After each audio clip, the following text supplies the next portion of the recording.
नमस्कार दोस्तों, स्वागत है आपका हमारे YouTube चैनल जीके ट्रैकर पे। देखिए फ्रेंड्स, आज के वीडियो में हम बात करेंगे जो हमारी एक सीरीज है भारतीय राष्ट्रीय आंदोलन, जिसमें हम आपके 1885 से लेकर 1947 तक के पूरे घटनाक्रम को यहाँ पे कवर कर रहे हैं। ये हमारी इस सीरीज की 15वीं क्लास है। लास्ट वीडियो में हमने 1935 के अधिनियम के बारे में जाना, 1937 के प्रांतीय चुनावों को देखा, किस प्रकार सरकारें बनी और फिर कांग्रेस ने इस्तीफा दे दिया, कौन कौन से प्रांत थे, कितने प्रांतों में, वो सारी डिटेल हमने लास्ट वीडियो में कवर करी। उसके बाद कांग्रेस का जो त्रिपुरी संकट था उसको कवर किया। आज के वीडियो में वहीं से आगे चलेंगे, सेकेंड वर्ल्ड वॉर के बारे में बात करेंगे, उसका क्या प्रभाव यहां पर पड़ा, जो यहां पर कांग्रेस का 1940 का अधिवेशन, मुस्लिम लीग का 1940 का ऐतिहासिक लाहौर अधिवेशन, साथ में अगस्त प्रस्ताव, व्यक्तिगत सत्याग्रह, उन सबको हम आज के वीडियो में बिल्कुल to the point simple notes के साथ सरल लैंग्वेज में यहां पे कवर करेंगे और बिल्कुल कहानी की तरह एक दूसरे से चीजों को जोड़कर करेंगे ताकि आपको चीजें याद रहें, आपको रटना ना पड़े और सभी फैक्ट, सभी क्वेश्चन आपके यहां पे कवर हो जाएंगे। तो चलिए दोस्तों, आज की क्लास को शुरू करते हैं। सेकेंड वर्ल्ड वॉर के दौरान जो घटनाक्रम हुआ, 1 सितंबर 1939 को जर्मनी ने पोलैंड पर आक्रमण कर दिया और इसके साथ आपका सेकेंड वर्ल्ड वॉर शुरू हो गया। Second world war, first world war, world history के ऊपर एक अलग सा मास्टर वीडियो बना है, आप इसे प्लेलिस्ट से देख सकते हैं। तो जब जर्मनी ने पोलैंड पर आक्रमण किया 1 सितंबर को, इसके 2 दिन के बाद 3 सितंबर 1939 को ब्रिटेन युद्ध में शामिल हो गया। ठीक है, ब्रिटेन ने भारतीयों को बिना पूछे भारत को भी युद्ध में शामिल करने की घोषणा कर दी। कांग्रेस इसके खिलाफ थी। कांग्रेस ने भारतीयों से बिना पूछे, यानी कि जो उस समय अलग अलग प्रांतों में भारत में सरकारें थी, प्रांतीय विधानमंडलों में सरकारें थी, बिना उनकी सहमति के, बिना उनसे डिस्कस किए इन्होंने इंडिया को वर्ल्ड वॉर में शामिल कर दिया। कांग्रेस ने इसका विरोध किया और इसके विरोध में जो उसकी 8 प्रांतों में सरकारें बनी थी, उन सरकारों को कांग्रेस ने गिरा दिया। कांग्रेस की सभी सरकारों ने 22 अक्टूबर 1939 को अपना इस्तीफा दे दिया। इन सभी प्रांतों में दोबारा से गवर्नर शासन यहां पर लगा दिया गया, यानी वायसराय का शासन लगा दिया गया और कांग्रेस सरकारों के इस्तीफे के बाद मुस्लिम लीग ने 22 दिसंबर 1939 को मुक्ति दिवस के रूप में मनाया। इसको हमने लास्ट वीडियो में भी कवर किया था, यहां पर घटना के साथ इसको एक बार दोबारा से रिवाइज कीजिए। 3 सितंबर को ब्रिटेन युद्ध में शामिल होता है, भारत को भी शामिल कर लेता है और इसके विरोध में कांग्रेस अक्टूबर में 22 अक्टूबर को अपना इस्तीफा यहां पर दे देती है। ठीक है, इसके बाद कांग्रेस का एक इंपॉर्टेंट अधिवेशन होता है। अधिवेशन था रामगढ़ अधिवेशन। इसे कुछ जगहों पर रायगढ़ अधिवेशन भी लिखा गया है। ज्यादातर बुक्स में रामगढ़ है, तो आपको रामगढ़ को पहले प्रेफरेंस देना है। यह रामगढ़ आपके उस समय के बिहार में पड़ता था, वर्तमान में यह आपके उड़ीसा राज्य में आता है।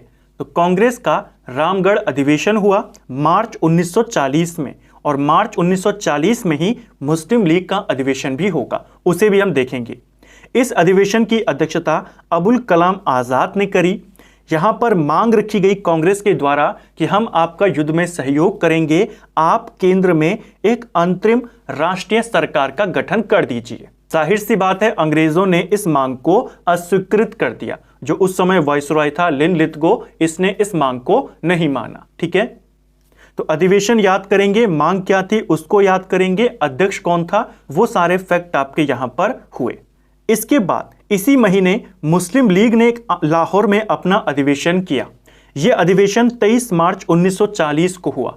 इसको आपने डेट सहित याद करना है क्योंकि यह काफी इंपॉर्टेंट डेट है। इस मुस्लिम लीग के अधिवेशन की अध्यक्षता मोहम्मद अली जिन्ना के द्वारा करी गई और इस अधिवेशन में द्विराष्ट्र सिद्धांत यानी अलग राष्ट्र की मांग का प्रस्ताव पहली बार पारित किया गया। क्वेश्चन आता है, मुस्लिम लीग के किस अधिवेशन में द्विराष्ट्र सिद्धांत का प्रस्ताव पारित किया गया, तो आप कहेंगे 1940 का लाहौर अधिवेशन। अब क्योंकि यह प्रस्ताव 23 मार्च को पारित हुआ था, इसीलिए आज भी 23 मार्च को पाकिस्तान दिवस के रूप में मनाया जाता है। तो इसीलिए इंपॉर्टेंट डेट है, ध्यान रखेंगे।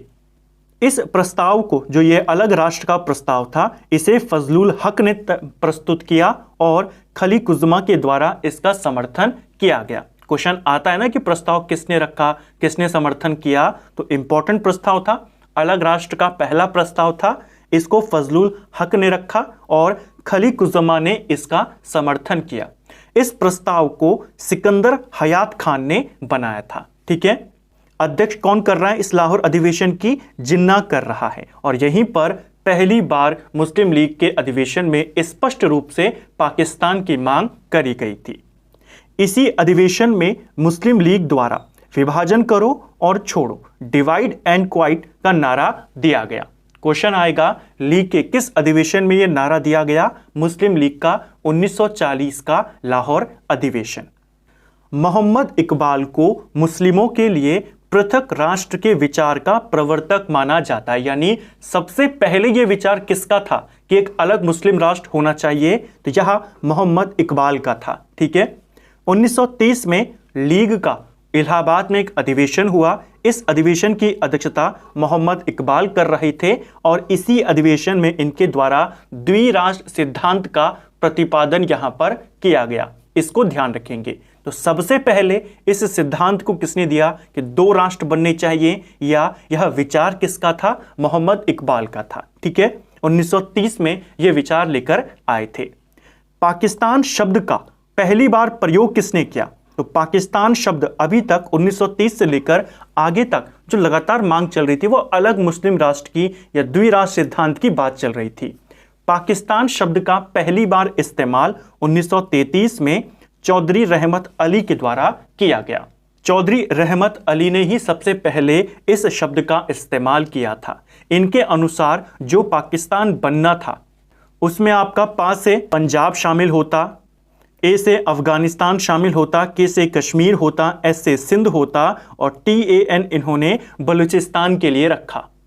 तो ये इनका पाकिस्तान था। ठीक है, जिसे चौधरी रहमत अली ने 1933 में पहली बार इस शब्द का इस्तेमाल किया।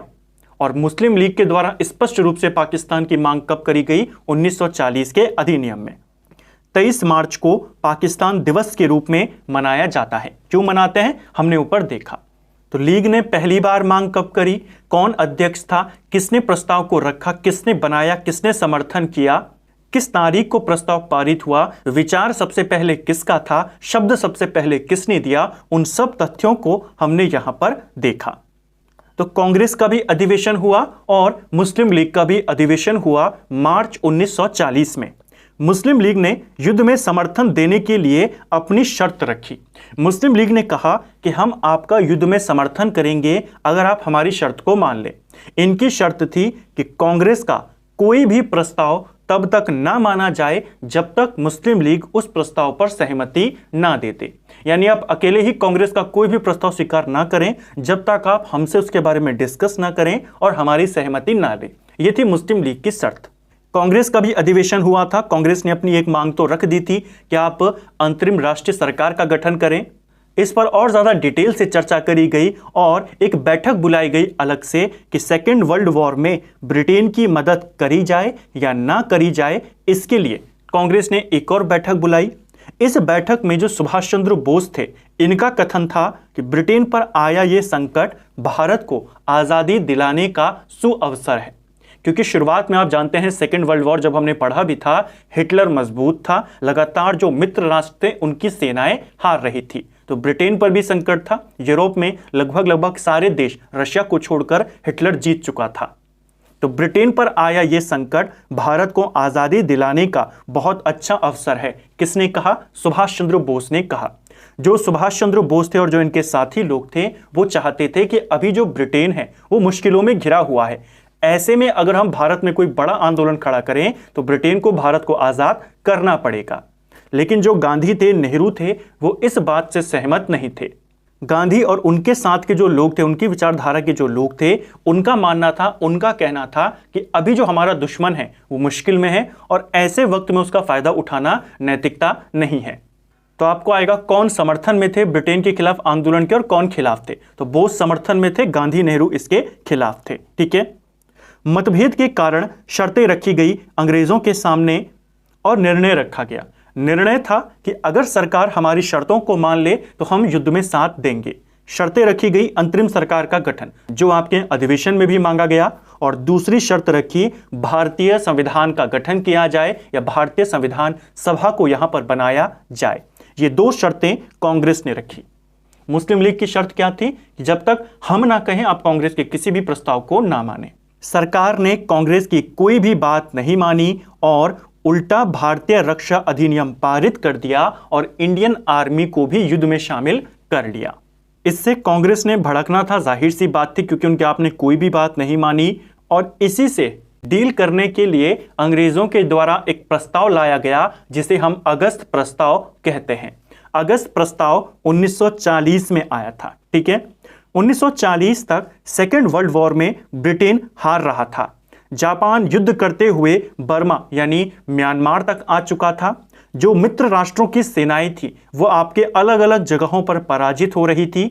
यूरोप में हिटलर पराजित कर रहा था, एशिया में जापान पराजित कर रहा था, ब्रिटिश सेना भी खुद डंकन नामक जगह पर पराजित हो चुकी थी। ऐसे में लगातार ब्रिटेन के ऊपर भी दबाव आया कि भारतीयों का सहयोग भी इसमें लिया जाए। इसी समय जो अमेरिकी राष्ट्रपति था फ्रैंकलिन डी रूजवेल्ट, उसके द्वारा एक चार्टर लाया गया जिसको बोला गया अटलांटिक चार्टर। इस अटलांटिक चार्टर में कहा गया कि हर देश को यह अधिकार दिया जाए कि वो अपना शासन खुद चलाए। लेकिन इस समय ब्रिटेन में प्रधानमंत्री कौन है? विंस्टन चर्चिल है। विंस्टन चर्चिल भारतीयों को आजादी देने के पक्ष में नहीं था।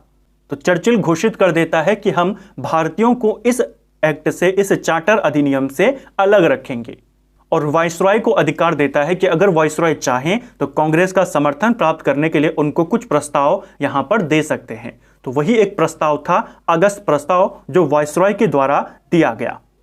कांग्रेस का समर्थन प्राप्त करने के लिए लिन लिथगो ने 8 अगस्त 1940 को एक प्रस्ताव रखा जिसे अगस्त प्रस्ताव कहा जाता है, क्योंकि अगस्त में आया था इसीलिए। प्रस्ताव आया था 8 अगस्त 1940 को। उस समय वायसरॉय लिन लिथगो था। इस प्रस्ताव में क्या क्या कहा गया उसको देखिए। प्रस्ताव में प्रावधान था, वायसरॉय की कार्यकारिणी में भारतीयों की संख्या को बढ़ाया जाएगा। युद्ध समाप्ति के बाद भारत को डोमिनियन स्टेट का दर्जा दिया जाएगा। युद्ध के बाद संविधान सभा का निर्माण होगा। अंग्रेजों के द्वारा पहली बार संविधान सभा गठित करने की मांग को स्वीकार इसी अगस्त प्रस्ताव में किया गया था। अल्पसंख्यकों के विचारों को भी ध्यान में रखा जाएगा। यानी इसमें यह बात कही गई थी कि जो संविधान सभा बनेगी और जो संविधान बनेगा उसमें कोई भी परिवर्तन तब तक नहीं होगा जब तक अल्पसंख्यकों की सहमति ना हो। और युद्ध संबंधी विषयों पर विचार करने के लिए युद्ध परामर्श समिति का गठन करेंगे और इसमें भारतीयों को भी शामिल किया जाएगा। तो ये अगस्त प्रस्ताव था। इस अगस्त प्रस्ताव को कांग्रेस और मुस्लिम लीग दोनों के दोनों अस्वीकार कर देते हैं। अब कारण क्या था अस्वीकार करने का, उसको जानिए। जो मुस्लिम लीग थी उन्होंने अस्वीकार किया क्योंकि इस प्रस्ताव में कहीं भी अलग राष्ट्र की मांग को नहीं माना गया था। मुस्लिम लीग साफ कह रही थी कि हमें अब अलग राष्ट्र चाहिए, तो इसमें अलग राष्ट्र की बात नहीं थी, केवल उनके विचारों को ध्यान में रखने की बात थी। कांग्रेस ने इसको इसलिए अस्वीकार कर दिया क्योंकि यहां पर डोमिनियन स्टेट की बात थी। और आपको ध्यान होगा डोमिनियन स्टेट कांग्रेस ने कब मांगा था? 1928 में नेहरू रिपोर्ट के समय, और कहा था कि 1 वर्ष में डोमिनियन स्टेट दे दीजिए, उसके बाद हमें स्वराज से कम कोई भी मंजूर नहीं होगा। तो कांग्रेस अपनी बात पे रही कि हमें डोमिनियन स्टेट 1928 में चाहिए था, लेकिन अब हमें चाहिए पूर्ण स्वराज। तो कांग्रेस ने इसीलिए खारिज कर दिया, मुस्लिम लीग ने इसलिए खारिज कर दिया। ठीक है, ये क्वेश्चन आता है कि इस प्रस्ताव को किसने स्वीकार किया, क्यों स्वीकार किया, खारिज किया तो क्यों किया, वो सारी बातें। अगस्त प्रस्ताव को मुस्लिम लीग और कांग्रेस, जैसे मैंने आपको कहा, दोनों ने अस्वीकार किया। मुस्लिम लीग का कारण था अलग राष्ट्र की मांग नहीं थी, कांग्रेस का कारण था डोमिनेंट स्टेट नहीं, पूर्ण स्वराज अब यहां पर चाहिए। अगस्त प्रस्ताव पर जवाहरलाल नेहरू ने एक स्टेटमेंट दिया कि जिस डोमिनेंट स्टेट की स्थिति पर यह प्रस्ताव आधारित है वह दरवाजे में जड़ी जंग लगी कील के समान है। यानी जो आप हमें अब डोमिनेंट स्टेट का दर्जा दे रहे हैं वो हमने 1928 में मांगा था, अब हमें यह नहीं चाहिए, हमें चाहिए पूर्ण स्वराज। अब अगस्त प्रस्ताव अस्वीकार हो चुका था, कांग्रेस की कोई मांग मानी नहीं जा रही थी। सेकेंड वर्ल्ड वॉर के दौरान अब यहां पर एक आंदोलन चलाया जाएगा, व्यक्तिगत सत्याग्रह आंदोलन। इसको लेकर भी बहुत सारे क्वेश्चन आपके बनते हैं। जैसा आप देख सकते हैं बिल्कुल टू द पॉइंट नोट्स हैं, सरल भाषा में हैं और एक दूसरे से जुड़े हुए हैं ताकि आपको पूरा घटनाक्रम भी याद रहे, पढ़ने में आपको इंटरेस्ट भी आए और चीज़ें आपको रटनी ना पड़े, सारी चीज़ें आपको अपने आप याद हो जाएं और इतनी डिटेल में नोट्स हैं कि आपका एक भी क्वेश्चन यहां पर नहीं छूटेगा। व्यक्तिगत सत्याग्रह की बात करें, इसे 17 अक्टूबर 1940 को शुरू किया गया। शुरू करने का कारण यह था कि अगस्त प्रस्ताव को कांग्रेस खारिज कर चुकी थी और कांग्रेस की मांग नहीं मानी जा रही थी। इधर से दूसरे वर्ल्ड वॉर में इंडियंस का इस्तेमाल कर रहा था ब्रिटेन, तो भारतीयों को दिखाना कि हम इस युद्ध में सरकार के साथ नहीं हैं और इसीलिए एक आंदोलन शुरू किया गया, व्यक्तिगत सत्याग्रह आंदोलन। इसकी शुरुआत आपने डेट सहित याद करनी है, 17 अक्टूबर 1940 को इसकी शुरुआत होती है। महाराष्ट्र के पावनार आश्रम में इस आंदोलन की शुरुआत होती है, इस उद्देश्य से कि दूसरे विश्व युद्ध में भारतीयों को भाग नहीं लेने देना। व्यक्तिगत सत्याग्रह में यह होता था कि जो इंडिविजुअल्स होते थे, जिनको चुना जाता था, वो जगह जगह पर जाते थे, गांवों में जाते थे और सेकेंड वर्ल्ड वॉर में भाग न लेने के बारे में उनको बताते थे। इस आंदोलन का नेतृत्व भी महात्मा गांधी ने किया। इस आंदोलन के दौरान दिल्ली चलो का नारा भी दिया गया, इसीलिए व्यक्तिगत सत्याग्रह आंदोलन को दिल्ली चलो आंदोलन भी कहा जाता है। इस दौरान एक फेमस नारा आया, न कोई पाई न कोई भाई। क्वेश्चन आता है, यह नारा किस आंदोलन के दौरान दिया गया? व्यक्तिगत सत्याग्रह के दौरान। ठीक है, कि न एक ना पाई एक ना कोई भाई, यह है साम्राज्यवाद की लड़ाई। तो यह नारा कब आया था? व्यक्तिगत सत्याग्रह के दौरान। जैसे मैंने आपको कहा, इंडिविजुअल्स को चुना जाता था सत्याग्राही के रूप में, तो पहला सत्याग्राही चुना गया था विनोबा भावे को, दूसरे सत्याग्राही जवाहरलाल नेहरू को चुना गया और तीसरे सत्याग्राही ब्रह्मदत्त को चुना गया। बहुत सारे सत्याग्राही थे, जब एक सत्याग्राही गिरफ्तार हो जाता था फिर दूसरे को चुना जाता था, तो ऐसे करके बहुत सारे लोग यहां पर गिरफ्तार हुए। 20,000 से ज्यादा इसमें गिरफ्तारियां हुई थी। लेकिन आपको टॉप 3 याद करने हैं कि व्यक्तिगत सत्याग्रह के दौरान प्रथम सत्याग्राही किसे चुना गया? विनोबा भावे। दूसरे कौन थे? जवाहरलाल नेहरू। और तीसरे थे आपके ब्रह्मदत्त। यह सत्याग्रह 2 चरणों में चला। पहला चरण आपका 17 दिसंबर 1940 को स्थगित कर दिया गया। 17 अक्टूबर को शुरू हुआ और 17 दिसंबर 1940 को इसे पोस्टपोन्ड कर दिया। अगले महीने 5 जनवरी को इसे दोबारा से शुरू किया गया और जनवरी 1942 यानी अगले 1 साल तक यह आंदोलन चला। फिर 1942 में आप जानते हैं और ज्यादा दबाव पड़ता है अंग्रेजों के ऊपर और वो फिर भारत में भेजते हैं क्रिप्स मिशन। फिर क्रिप्स मिशन आता है, क्रिप्स मिशन के प्रस्ताव आते हैं और फिर उसको भी खारिज करके एक आंदोलन शुरू किया जाएगा, भारत छोड़ो आंदोलन। उसके बारे में हम अगले वीडियो में बात करेंगे कि क्या था आपका क्रिप्स मिशन और क्या था आपका भारत छोड़ो आंदोलन। उसके दौरान जो जो आपकी घटनाएं घटी उन सबको कवर करेंगे। कहां कहां आपकी समांतर सरकारें बनी उनको देखेंगे और बड़े नेताओं की गिरफ्तारी के बाद जो भूमिगत आंदोलन चला उसको किसने चलाया, किस तरीके से चलाया, क्या क्या क्वेश्चन आते हैं, वो सब हम अगले वीडियो में कवर करेंगे। आज के वीडियो में हमने सेकेंड वर्ल्ड वॉर के दौरान की स्थिति को देखा, कांग्रेस और मुस्लिम लीग के 1940 के अधिवेशन को देखा, अगस्त प्रस्ताव को देखा, पाकिस्तान की पहली बार मांग को यहां पर देखा और साथ में व्यक्तिगत सत्याग्रह को डिटेल में यहां पे कवर किया। 2 चरणों में चला, जनवरी 1942 तक। उम्मीद करता हूं आपको आज का वीडियो पसंद आया होगा। अगर आपको ये वीडियो पसंद आया है तो वीडियो को लाइक करें। अगर आप चैनल पर पहली बार आए हैं, चैनल को सब्सक्राइब करें, दोस्तों के साथ शेयर करें। वीडियो आपको कैसा लगा कमेंट बॉक्स में हमें ज़रूर बताएं। और अगर आपको ये सीरीज़ भी पसंद आ रही हो तो अपने दोस्तों के साथ पूरी सीरीज़ को भी ज़रूर शेयर करें। हमने 1885 में कांग्रेस की स्थापना के साथ राष्ट्रीय आंदोलन को यहाँ पे शुरू किया था। अब हम 1940 में व्यक्तिगत सत्याग्रह तक पहुंच चुके हैं। अगले वीडियो में आपका भारत छोड़ो आंदोलन भी खत्म हो जाएगा। उसके बाद आपका 2 से 3 क्लासेस और आएंगी और पूरा राष्ट्रीय आंदोलन आपका इन क्लासेस में कवर हो जाएगा। Thank you friends.